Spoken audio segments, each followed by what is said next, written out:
करेंगे देहरादून की ओर, जहां पर सीएम पुष्कर सिंह धामी क्या कुछ कह रहे हैं, आइए आपको सुनाते हैं। एक जानकारी देने का जो उनकी विशेष बातें होती है वो सब पहले की सरकारों के समय में ठंडे बस्ते में जिनको डाल दिया था, लेकिन हम उसको टालने पर हमारा विश्वास नहीं था। हमने आपके प्रधानमंत्री जी के नेतृत्व में सीखा, जो रूल, जो नियम, जो कानून जो काम के नहीं है, उनको जिस प्रकार से भारत सरकार ने लगातार हटाया है, उसी प्रकार हमने भी यहां पर निर्णय लिए। और चाहे वो लैंड जिहाद के मामले हो, लव जिहाद के मामले हो या थूक जिहाद हो, इन सब पर हम कार्रवाई करने से कभी पीछे नहीं हटे। लेकिन हमने इसको कभी किसी वर्ग विशेष से जोड़ने का प्रयास भी नहीं किया। हमने कहा कि भाई लोगों ने हमसे, आप ही लोगों में से कई बार लोग हमसे पूछते थे कि आप किन्हीं विशेष लोगों के लिए कर रहे हैं क्या। तब हमारा कहना था कि हमारा राज्य ये बहुत प्रेम पूर्वक आपस में रहने वालों का राज्य है। यहाँ एक सभी लोग बहुत भाईचारे के साथ रहते हैं, प्रेम पूर्वक रहते हैं, आपस में बहुत सबके संबंध हैं। हम तो अतिक्रमण के खिलाफ कार्रवाई कर रहे हैं, अवैध कब्जों के खिलाफ कार्रवाई कर रहे हैं। जो भी चीज इलीगल है उसको हम कानून के दायरे में ला रहे हैं। और हमारा प्रयास है, मैं आप सबके माध्यम से आप सब बंधुओं को भी बधाई देना चाहता हूँ, आप सबका धन्यवाद भी करना चाहता हूँ कि आप समय समय पर आपने हमारा हमेशा प्रोत्साहन किया, सहयोग किया, हमको चेताया। व्यक्तिगत रूप से मिलकर भी आप सब लोगों में से भी बहुत सारे मित्रों की शुभकामनाएं मिलती हैं और व्यक्तिगत रूप से फोन पर आपके सुझाव मिलते हैं, आपके मैसेज के माध्यम से मिलते हैं। हमें जो बहुत सारी चीजों पर हमारी नजर भी नहीं जाती, वहां पर आप सबकी नजर जाती है और आप सब हमको बताने का काम करते हैं। मैं आपका धन्यवाद करता हूं, उत्तराखंड की देवतुल्य जनता का धन्यवाद करता हूं कि उन्होंने हमेशा, चाहे कोई आपदा की स्थिति हो, कोई विपदा की स्थिति हो, कोई भी चुनौती हो, हर चुनौती में वो हमारे साथ खड़े हुए हैं। उन्होंने हमेशा हमारी पीठ पर हाथ रखा है, आगे बढ़ने के लिए हमेशा प्रोत्साहित किया है। इन्हीं कारणों से, इन्हीं सब इसी सहयोग के कारण से, आशीर्वाद के कारण से, समर्थन के कारण से, साथ के कारण से हम अनेक निर्णय ले पाए।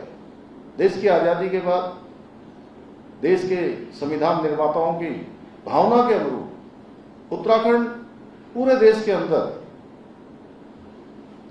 देश का पहला ऐसा राज्य बन गया जहां पर 27 जनवरी 2025 से समान नागरिक संहिता का कानून लागू हो गया।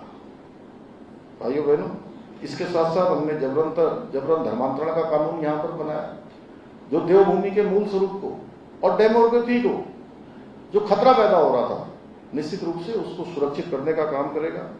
इतना ही नहीं, लंबे समय से जो प्रदेश के अंदर एक बड़ी समस्या थी, नकल की समस्या, जिसके कारण से गरीब माता पिता के बेटे बेटियों के साथ न्याय नहीं हो रहा था, इंसाफ नहीं हो रहा था, हमने सख्त नकल का कानून लाकर और नकल माफिया पर किसी प्रकार से भी कोई कोताही न बरतते हुए 100 से भी अधिक नकल से जुड़े हुए माफियाओं को या अपराधियों को जेल में भेजने के लिए हमने कोई पीछे हटने का काम नहीं किया, उनकी कमर तोड़ने का काम किया।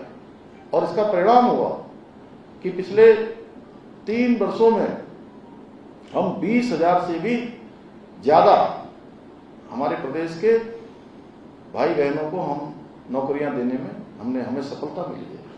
और एक भी मामले में कहीं कोई नकल का मामला नहीं आया, एक प्रकरण में भी कोई मामला न्यायालय में नहीं गया। आज गरीब माता पिता के बेटे और बेटियों को और उनके माता पिता को ये विश्वास हो गया है कि अगर हम अच्छी तैयारी करेंगे, हम मेहनत करेंगे, तो हमारी प्रतिभा क्षमता के साथ कोई भी जो है भेदभाव नहीं कर पाएगा, कोई पक्षपात नहीं कर पाएगा और हमको चयन का अवसर मिलेगा।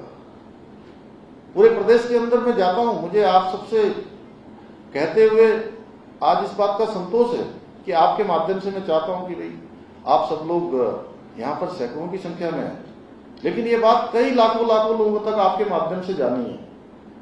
और मैं जब प्रदेश के विभिन्न स्थानों पर गया तो बहुत सारे माता पिता मिले मुझे। हमारे साथ खजानदास जी भी थे जब हम टिहरी के कार्यक्रम में गए थे, वहां पे जौनपुर में, तो माता पिता मिलने आए उन्होंने कहा कि हमारा बेटा कई सालों से जो है परीक्षाओं की तैयारी कर रहा था, लेकिन उसका चयन नहीं हो रहा था।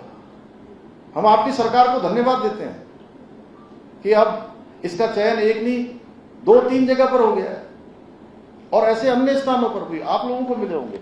हाँ जी, आपको भी मिले होंगे कई लोग, जगह जगह पर लोगों के बीच में जो है, जो एक परीक्षा में चयन नहीं हो रहा था, 4-4 परीक्षाओं में एक साथ चयन का अवसर लोगों को मिल रहा है। एक विश्वास जगह है, और ये प्रक्रिया हमारी रुकने वाली नहीं है, आगे बढ़ेगी, हमने कहा है। और पहले दिन से मैंने 4 जुलाई 2021 को, जब पहले कार्यकाल में मैंने इस दायित्व पर काम करना प्रारंभ किया था, उसी दिन संकल्प लिया था कि जितनी भी हमारे यहाँ पर पद रिक्त हैं पूरे प्रदेश के अंदर, हम उन सभी पदों को भरेंगे। और मुझे आप सबको बताते हुए आज कुछ संतोष है इस बात का कि आप सबके सहयोग से हम एक तो नकल का कानून ला पाए, और इतनी सारी नियुक्तियों को, अनेक चुनौतियां होने के बाद भी, आपको पता है कि जब हम नकल माफिया पर कार्रवाई कर रहे थे तो उस समय किस प्रकार से जो है चुनौतियों का हमें सामना करना पड़ा, किस प्रकार से अनेक हमारे बीच के भाई बहनों को गुमराह करने का प्रयास किया गया। लेकिन मैं उन नौजवानों को भी, उनका भी मैं धन्यवाद करता हूं कि सबकी समझ में बहुत जल्दी आ गया था और वो हमारे साथ खड़े हो गए। नकल का कानून लाते ही पूरे प्रदेश के अंदर एक नई लहर पैदा हुई। प्रदेश के हर नौजवान ने हमारा समर्थन किया। उसी का परिणाम हुआ कि नकल का एक कानून हमारा ये राज्य के अंदर ही नहीं, पूरे देश के लिए एक उदाहरण बन गया।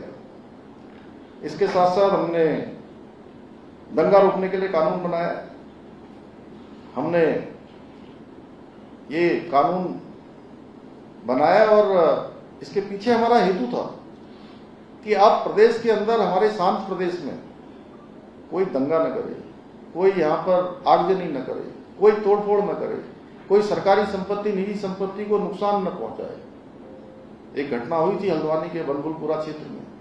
उसके बाद हमको लगा कि प्रदेश के अंदर सख्त कानून होना चाहिए, और हम दंगा रोधी कानून लेकर आए। भू कानून लंबे समय से इस प्रदेश की मांग थी, और भू सुधार की दिशा में हमने प्रयास प्रारंभ कर दिया। अभी गत विधानसभा सत्र में एक भू कानून की भी हमने शुरुआत कर दी है, और वो भू कानून भी हम सबकी सुझावों के आधार पर, सबकी संभावनाओं के आधार पर, लंबे समय से उत्तराखंड के जनमानस की जो मांग थी उस मांग के अनुरूप लाए हैं, और हमने शुरुआत करी है। आगे इसमें और हमको आगे बढ़ना है। समय के साथ साथ जैसे जैसे राज्य की आवश्यकताएं होंगी, राज्य की चुनौतियां होंगी, उसके अनुरूप हम आगे बढ़ेंगे।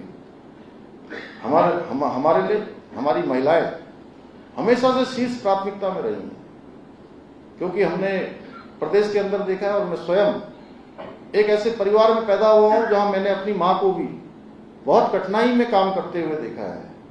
कैसे बच्चों का लालन पालन होता है, कैसे घर में गाय भैंस को देखना होता है, कैसे खाना बनाना होता है, कैसे घर चलाना होता है, क्योंकि हमारे राज्य के अंदर ये कमोवेश हर परिवार की स्थिति ऐसी है। इसलिए हमने महिलाओं के लिए 30% का आरक्षण सरकारी नौकरियों में यहाँ पर सुनिश्चित किया, विधेयक लाकर। आंदोलनकारी हमारे राज्य की बहुत बड़ी, राज्य को बनाने में उनका बहुत बड़ा योगदान था, तो हम 10% का उनके लिए भी आरक्षण लेके